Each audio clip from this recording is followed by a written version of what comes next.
কাবা ঘরের একজন কালো ইমাম আছে, নাম ইমাম আল কালবানি। উনি লন্ডনে একটা ইন্টারভিউতে বলেছেন, আমার মায়ের বদদোয়া আমাকে কাবা ঘরের ইমাম বানিয়েছে। লন্ডনে একটা কনফারেন্সে উনি ইন্টারভিউ দিচ্ছিলেন।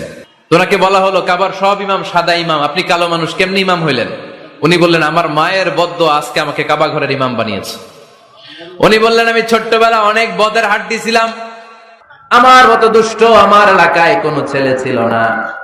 মানুষের গালাগালি, মারামারি, দুষ্টামি, ভাঙচুর, চেঁচামেচি, চিৎকার, বিশৃঙ্খলা আমার মতো কেউ বেশি করতে পারতো না।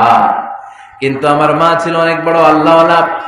আমার মা জানতেন আল্লাহর কাছে দোয়া করার কত বড় পাওয়া। আমার মা যখন আমার উপর রেগে যেতেন, আমার মা জানতেন রাগের মাথায় বদদোয়া দিলে বদদোয়া কবুল হয়ে যাবে।